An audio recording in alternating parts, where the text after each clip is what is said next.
Mañana estamos en Magma y hasta las 11 nos vamos a quedar. Y ya está nuestro primer invitado aquí en el estudio, Marcos. Así es, Florencia. Vamos a darle la bienvenida a Lucas Bilbao. ¿Cómo estás? Hola, buenos ¿Cómo estás, días. Lucas? Muchas gracias a ambos. Historiador, el hombre el otro día cuando estábamos hablando con María del Carmen Silva a propósito de esta propuesta que hicieron a través de la Banca 21 para cambiar el nombre de Monseñor de Andrea por Padre Raúl Troncoso, mencionó María del Carmen que entre los fundamentos de este proyecto se habían basado en algunos estudios, algunas investigaciones de Lucas. Que generosamente se los compartió como para darle un poquito de cuerpo, de solidez y de fundamento justamente a este proyecto. ¿Estuviste investigando sobre este asunto, Lucas? Mira, particularmente yo hace muchos años que investigo cuestiones vinculadas al catolicismo y la iglesia, trabajo temas, vinculados al catolicismo y la iglesia en el siglo XIX, pero también en el siglo XX. Ajá. Sobre todo en los años de dictadura, los años 60, 70 en adelante. Entonces, está claro que Troncoso fue y sigue siendo un objeto de estudio en sí, pero además con la particularidad que a veces no es sano en la investigación de que el objeto de estudio al mismo tiempo era alguien muy, muy conocido, claro, y con quien compartí muchísimos ¿Ah, sí? años. ¿Tuviste alguna relación de amistad tuve un con vínculo Raúl? muy, muy, muy cercano. Y eso al mismo tiempo es lo que me permitió acceder a distintos archivos, ¿no? De hecho, tengo el honor sería de que en algún momento en vida y estando él bien, me regaló su archivo personal. Una amiga archivista me dijo, mira, eso deberías dejarlo escrito, que él te firme, que lo tenés vos, porque el día de mañana las personas no estamos. Y bueno, así que hicimos eso también. Por eso te digo, es como ahora que él no está, es como una suerte de honor también poder decir, bueno, resguardo ese archivo con lo que implica en términos de investigación, porque son, entre otros, digamos, hay mucho material, pero el material más valioso que considero que tengo es que cuando él estuvo detenido, la hermana fue reuniendo todas las cartas que él iba escribiendo desde la cárcel, reunió todo, son como, no sé, 300 cartas, una cosa así. Mirá. Es la correspondencia cotidiana de cualquier preso. Bueno, eso es un material valiosísimo. En algún momento de mi vida podré, en algún momento que tenga tiempo, es mi deseo, podré hacer algo. Pero bueno, respondiendo a tu pregunta, y los historiadores siempre vamos para atrás, respondiendo a tu pregunta, sabiendo esto, Dardo, María del Carmen, la gente de Flor de Murga, me pidieron si no les daba una mano en recuperar algunas de estas cuestiones para poder plantearlas.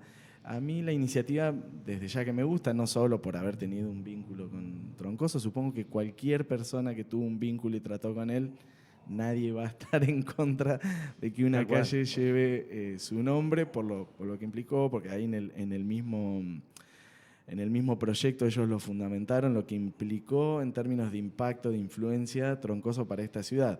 Pero más allá de eso, yo lo que rescato es que es la ciudadanía la que, digamos, un grupo de vecinos, en este caso una organización social, cultural, es la que promueve un proyecto de esto, ¿no? En un momento el ECO tuvo bien diciendo, bueno, hay un proyecto para cambiarle el nombre, ¿estás de acuerdo o no? Entonces ahí está buenísimo porque la gente opina. Y muchos decían, bueno, los concejales, como si no hubiera cosas, no tienen otra cosa. Y en rigor, de verdad, esto no parte de los concejales, parte de la ciudad, nace, digamos, de una parte de la ciudadanía. Así que para mí eso ya es valioso. Cualquier proyecto que nazca, porque ahí demuestra que hay un interés por influir en los temas cotidianos que tenemos. Este es un nombre de una calle, pero mañana puede ser, no sé, que una plaza, o que un lugar sea una plaza, un espacio verde, lo que fuese. Entonces, desde ese lugar también me entusiasma un proyecto de estas características. Y la Banca 21 en ese sentido es una buena herramienta. Una de las mejores herramientas, ¿no? Ahora está en manos de los concejales.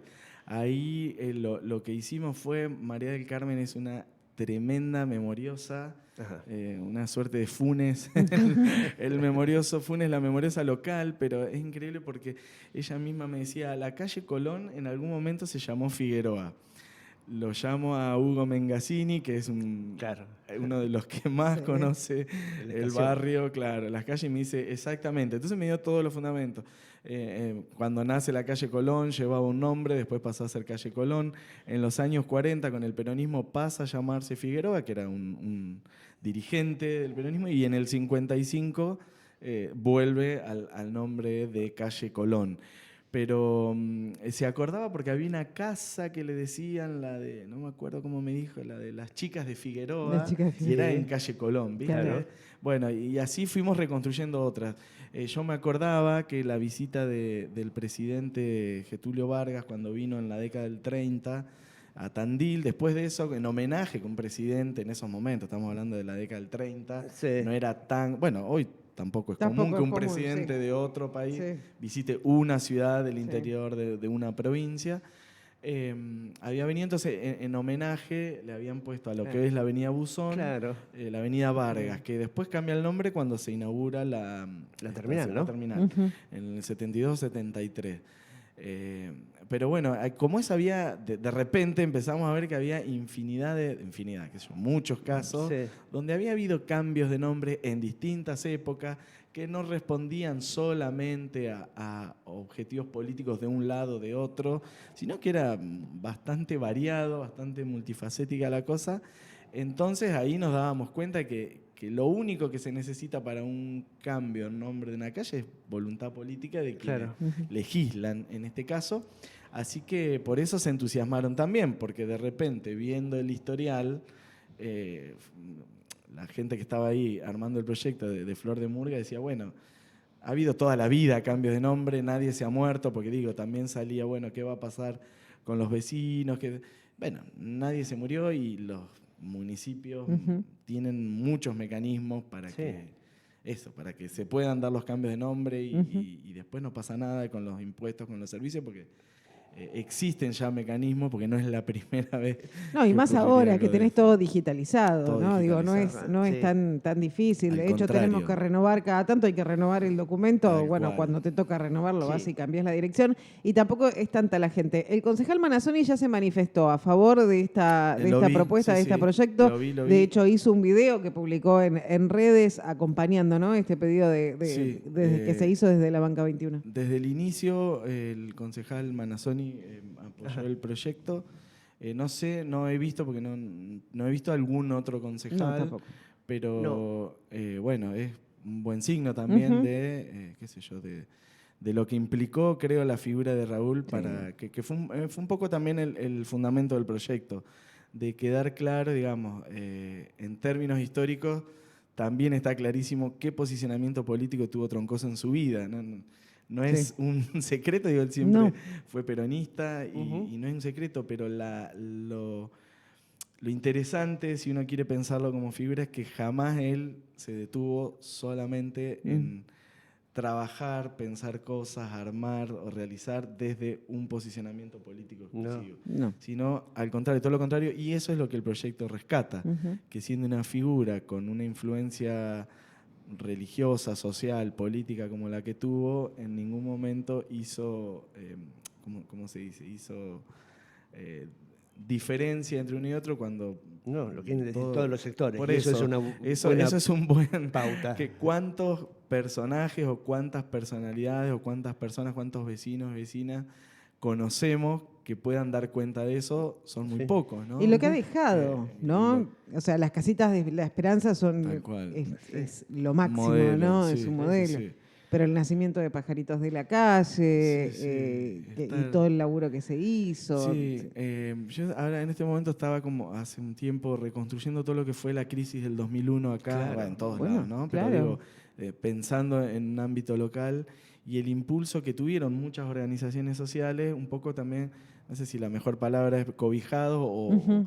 un poco con Troncoso abriendo determinadas puertas, porque todos sabemos, bueno, todo Sí, el acompañamiento y lo claro, el que impulso que implicaba. podés tener, pero hacia arriba y Sí. hacia los costados vos Un necesitas... tipo muy respetado no solo en Sí. Tandil, sino, bueno, Sí, sí, esto sí. lo Sí. sabemos, gobernador que venía lo iba a visitar a él, Sí, sí, o sí, sí. Presidente que venía. presidente. Sí, Sí, hay una anécdota muy graciosa de los primeros años, no sé si año 91, 92, cuando Menem ya era presidente, que viene a una Semana Santa. Sí. Y el cuento gracioso que siempre escuchaba es que había venido el obispo azul para para, no sé, la procesión, no sé, Sí. lo de Semana Santa. Y bueno, llega Menem y se suma en la Plaza del Calvario. Sí. Y fue todo un alboroto porque eran los momentos de muchísima popularidad Claro. de Menem. La gente Sí. pasaba Era por el año- arriba de los techos claro, de los creo autos. que era el yo te año lo cuento. 91 por ahí. Entonces, bueno, se armó un revuelo en una procesión, un Sí. momento religioso, digamos. Claro. Y Menem que le dice al obispo, ¿puedo rezar? Y el obispo estaba como enojado y le dice, ¿y si sabe? Claro. Como diciendo, pero eso Emilio mostraba- era en ese Emilio momento, ¿no? Bianchi, pero Bianchi bueno, di Cárcano.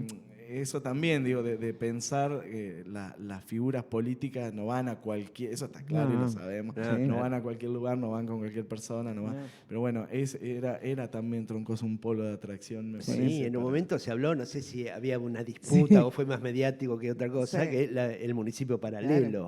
Sí, sí, Y que a Luqui no le caía muy bien que le dijeran eso. claro. Pero Y porque ahí... algunos políticos, algunos referentes políticos iban primero a la oficina de Raúl claro. ahí en el Santísimo y después cruzaban al municipio. Pero O sea, a era mí la me parece inversa. que era por esta, que es lo que uno como investigador mira, ¿no? En Sí. esta, que son los tipos que estudio yo, ¿no? Los, Sí. los vinculados al catolicismo, pero esa figura de articulación que tenía que tampoco la tienen No. todos los, No. ni políticos, incluso No. figuras religiosas, ¿no? Ujú. Pero una cosa de articular y de estar hablando con vos y habla de tal tema y ya estaba pensando en quién otro había conversado ese tema, entonces Ujú. ver de qué manera engancha y va. Y después Flor de Murga lo pone también ahí en el proyecto, la capacidad de poder como mirar, esto ¿viste cuando uno comprende la realidad donde vive y estar siempre apoyando esas causas? Digo, la cuestión de la sierra, con la Sí. universidad, la Ujú. cantidad de proyectos y cosas que se articularon, a lo que decía, lo de la crisis del 2001 Sí. y todo lo que implicó y pensar esa idea de los microcréditos Ujú. que se estaba dando en otros lugares, pero que lo empieza a fundar acá, y que en el 2003, cuando asume el kirchnerismo, por eso también bastante ligado a ese gobierno, pero en el 2003 el Ministerio de Desarrollo Social de la Nación toma este modelo o lo que venía haciendo Tandil como modelo para pensar una política pública que entre el 2004 y el 2011-12 funcionó, que se llamó el Banquito Popular Ujú. de la Buena Fe. Y Ujú. creo que yo esta idea de la buena fe también es como como si dice, una síntesis también de que hay algo religioso detrás. Ujú. Claro. Y yo creo que eso religioso detrás, en ese mismo nombre, era la figura de Troncoso. Bueno, y otros también que coinciden en el Ministerio de Desarrollo de Nación, un par de curas conocidos de él de años atrás, que coinciden un poco en esta idea de, bueno, en los barrios populares o en los barrios donde la gente está pasando mayores necesidades, ningún banco va a acceder a poder otorgar un crédito a esta gente que necesita comprar una herramienta o impulsar un pequeño negocio, una despensa o impulsar un emprendimiento. Así que tiene que ser el Estado, tiene que ser a través de las organizaciones, de los movimientos sociales. Sí. Eso fue impactante. Primero, cómo creció ese programa. Además, trabajé en él. ¿Trabajaste ahí? Trabajé en él entre el 2008 y el 2011, creo. 2010. Y bueno, era impactante cuando vos ibas a los encuentros nacionales que se hacían de esto. Eran realmente políticas públicas que cambiaban el día a día, no iban a cambiar la vida, no iban a torcer el destino de una persona, pero sí cambiaban la posibilidad de Sí, llevar le- un mango le a la mejoraron la casa, vida, de sí. mejorar lo que había. Y la tasa de morosidad para esos créditos era Claro, prácticamente era- cero. Sí, era una cosa del 5%, con estudios científicos detrás y demás. Así que para mí no deja de ser como esas figuras que son pocas, en las que entonces, bueno, uno tiene que anclar la mirada ahí y mirar el entorno. No es la figura por la figura misma, digo, más allá del cariño que uno le pueda tener o no. No en mi caso, ¿no? Que estudio, no estudio a Raúl por Raúl, porque si no, digo, estudio cómo este tipo de personalidad, cómo este tipo de figuras pueden anclar en lo religioso, en lo político, en lo social, y qué es lo que, bueno, qué es lo que muestra eso, ¿no? Una articulación entre lo religioso, lo social y lo político, que hay que comprenderlo, porque está incluso en la cotidianidad. No, y forma parte de la historia, ¿no? de la ciudad. Y de hecho, Raúl, su último deseo fue que sus restos fueran sepultados acá. Sí. Bueno, que ese día que conocimos la muerte, bueno, del padre Raúl, nos enteramos que iba a ser trasladado a Azul y que iba a ser sepultado allá. Y bueno, yo tengo gente que está cerca ahí y me decían que él en algún momento había manifestado que él quería. Bueno, finalmente se ve que eso llegó al obispado y bueno, y decidieron que fuera sepultado acá. Tandil, Raúl es parte de la historia de Tandil. Sí, yo creo que muchos, incluso figuras del ambiente político local, destacaron eso, que no es posible pensar los últimos 40, 35 años de Tandil sin pensar tal cual en Troncoso. ¿no? Tandil sería otra ciudad, digamos. Claro. Yo creo que sí. Así que bueno, en esto radica el deseo también de Flor de Murga, que fueron de los primeros, ahí nomás. Y otra cosa que rescato de eso es que ellos prepararon el homenaje en este carnaval donde Raúl todavía estaba vivo. Sí. Entonces también hay como una doble, ¿cómo se dice? Es como doblemente positivo esto, porque no es que generalmente nos pasa que... que reconocemos que después cuando muere. Reconocemos, entonces hay un reconocimiento previo que no se daba solo en este carnaval. La historia, incluso Dardo, María del Carmen, todos lo han dicho, que él fue alguien de que les ayudó cuando el carnaval todavía era terciarizado, privatizado, no sé cómo le llamaban, y Raúl estuvo ahí atrás también, entre otras cuestiones, para que el carnaval asumiera una cosa más de corte popular, de todos los barrios, donde se pudiese participar sin pagar, y bueno, esa fue una disputa y una pelea que tuvieron, y así la ganaron las organizaciones, y ahí en algo de eso dio una mano, no sé en qué, Dardo siempre lo comenta, pero bueno, me gustaba eso también, de que fue un homenaje temprano, con Raúl en vida, que después creció mucho más porque bueno, Raúl falleció, pero es interesantísimo eso, ¿no? Ya en febrero, y en febrero nomás largaron la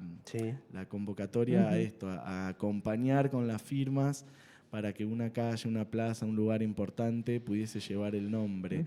Un lugar importante siempre lo definían en términos de visibilidad, ¿no? De que la avenida Monseñor de Andrea es más importante que una calle de un barrio. No estaban diciendo eso, sino en términos de visibilidad, de que queremos que... Monseñor de Andrea es la que te lleva al Calvario hoy, digamos. Y queremos que también Tandil, una ciudad reconocida turísticamente fundamentalmente vinculado al turismo religioso, era esa la arteria que debía llevar el nombre. Podía ser cualquier otra, sí, está claro, podría ser una plaza, sí, podría ser un lugar importante, sí, pero definieron eso y a mí me parece como importante, como ciudadano lo digo, por supuesto, atravesado también por haber conocido, está claro, no soy alguien neutro en eso, pero me parece importante, digo, ese fue el proyecto, ahí hay que ir, me parece, después se podrá discutir, ¿no? Ahí desconozco bien cómo es el tema en el recinto legislativo,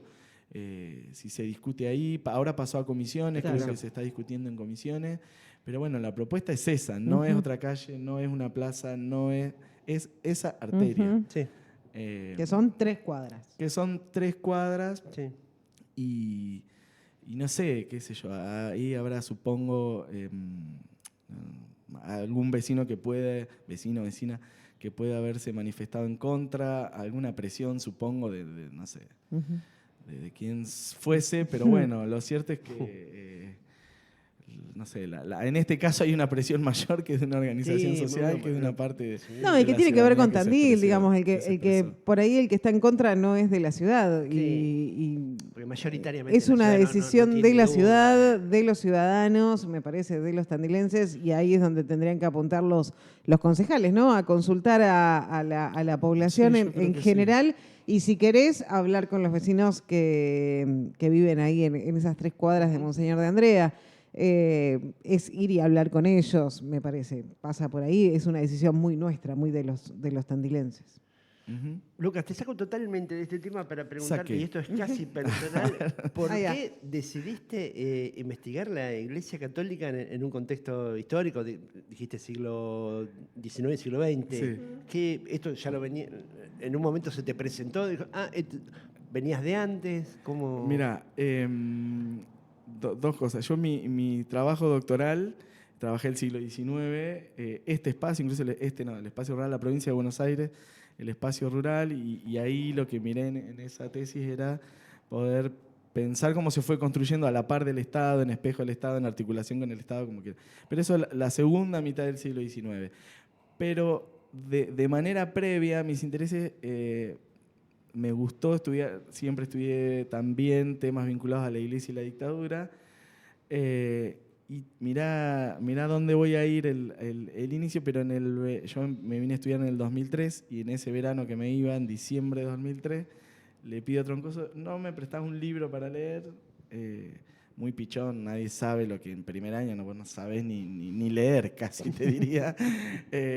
Y me pareció, hoy lo tomo como un gesto de alguien muy pícaro también, como era Troncoso. Me prestó el libro de Miñone, Iglesia y Dictadura, donde en algún momento, obviamente, aparece nombrado Troncoso, pero yo tengo el registro en mi mente de 18, 19 años, de que uno no podía creer que alguien que conocía figurara en un libro. Claro. Porque uno leía las fotocopias, en ese Claro. momento vos cursabas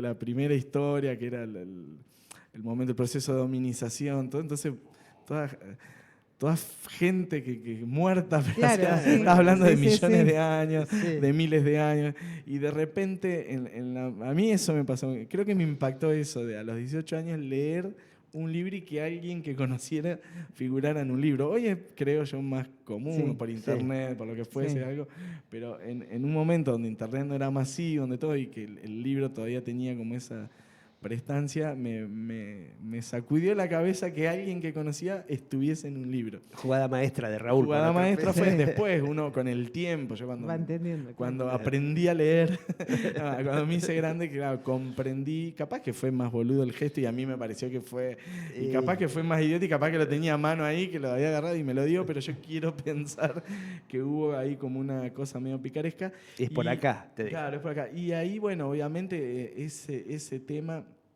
a mí ya me gustaban esos temas, en la escuela secundaria siempre hacía proyectos y qué sé yo, no era algo ajeno, no es que Claro. descubría la dictadura cuando me vine, la dictadura, digo, como tema, como Sí. periodo, cuando me vine a estudiar, entonces fueron 2 más 2, 4, y Ajá. empecé también a indagar por ahí, lo tuve cerca, bastante cerca, y después con el tiempo, que la otra cosa ahí clave, que fue cuando él declaró en el año 2010, en el juicio de Lesa, que por la unidad 9, en la cárcel donde estuvo detenido, ahí él me pidió si yo no le ayudaba. Yo también me sentía como que yo recién me había recibido y podía saber lo mismo que cualquier otra persona. Él me había pedido si no le ayudaba, tenía un montón de papeles, me acuerdo una caja con cosas, como a ordenar lo que él tenía que declarar. Más Muy, que nada, muy Raúl. Sí, sí, muy Raúl. Muy Raúl. Pero más que nada, ordenar la cronología, porque hay una cronología particular que es sobre la que evidentemente iban a preguntar, y ordenar sobre todo los actores de esa trama, ¿viste? Ujú.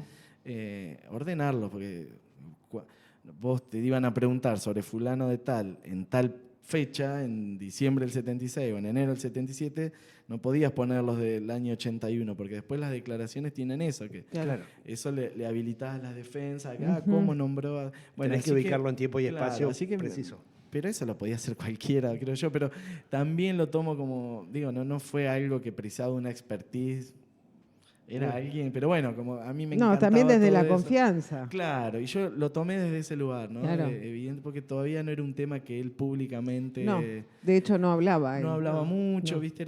También creo en esta cosa de que uno tiene que, él pensaba que él tenía que estar para todos, Ujú. creo que eso también resguardaba. Así que eso para mí eso sí fue como un cimbronazo, decir, esto me interesa, esto me gusta y tengo los papeles, Claro. que los historiadores sin los papeles no hacemos absolutamente Claro, ¿no? nada. Y después, bueno, ya después sí me embarqué ahí en un proyecto, en un libro, él nos ayudó muchísimo, sobre todo abriendo puertas, que fue una llave tremenda de anda a verlo a tal, anda... En unos años donde el tío era un tipo que no paraba, años 2010, 2009, 2010, 2011, era un tipo que estaba horas y horas con gente, y aún así nos vamos, y entonces íbamos a Buenos Aires y hacíamos esto.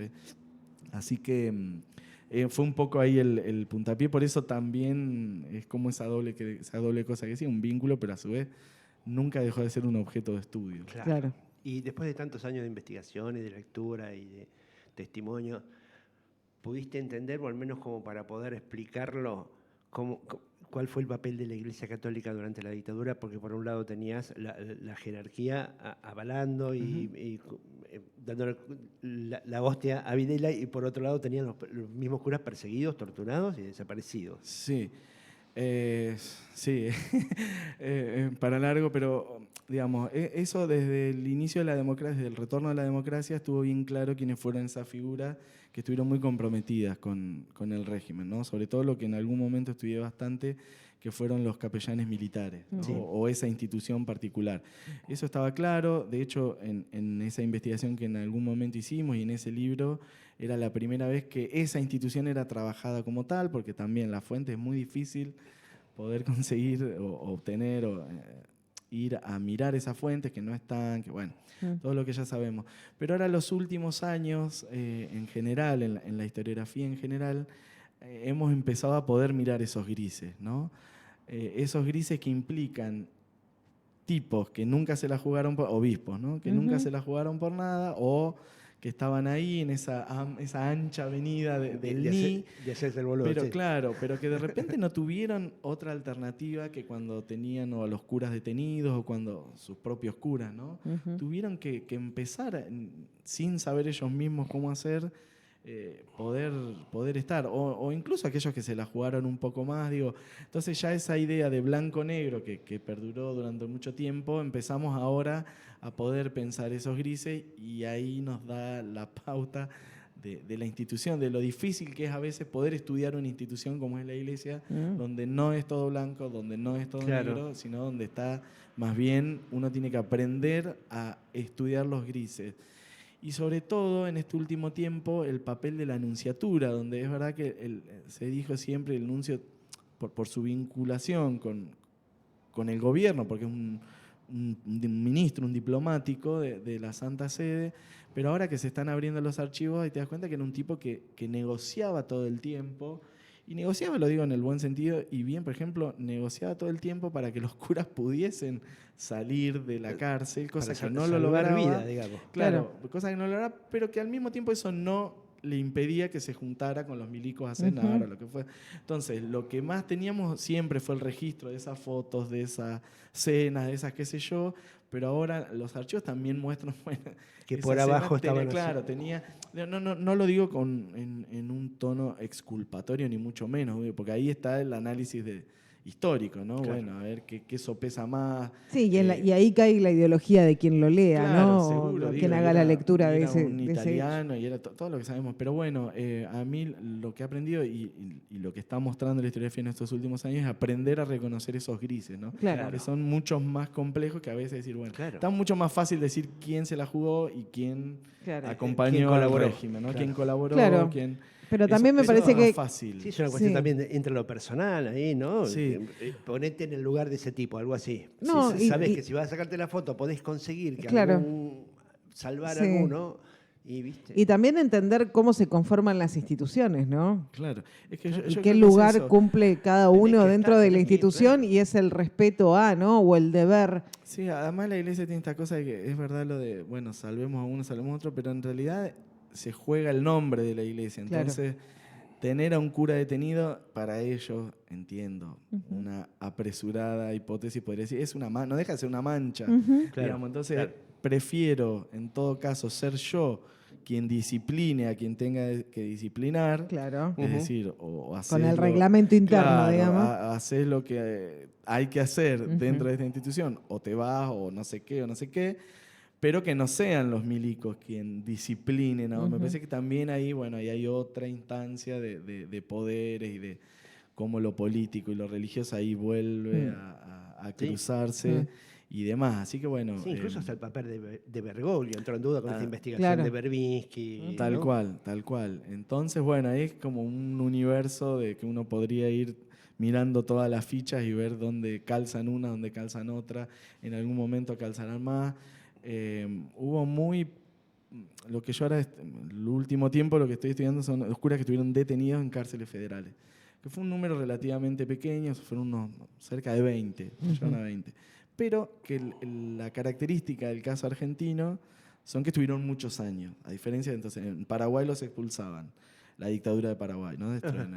Pinochet los rajaba también, ¿no? Entonces hay como distintas posturas frente a eso. Uruguay los encarceló por muchísimo tiempo, pero el número fue mucho más bajo, y Argentina tuvo un número en cárceles federales, hablo, solamente los detenidos en cárceles federales, y alrededor de 20 fue un número alto y con amplios años. Raúl fue uno, por eso digo también es objeto de estudio, tuvo 5 años. Y hay otro tandilense que después de la cárcel se fue a vivir a Victoria, que estuvo 7 años, que ese es el que más años estuvo detenido, que es el cura Muse, de vecino de Villa Italia. Así que bueno, es como interesante, qué sé yo, en algún momento me metí con eso y bueno, ahora estoy bastante con eso, ¿no?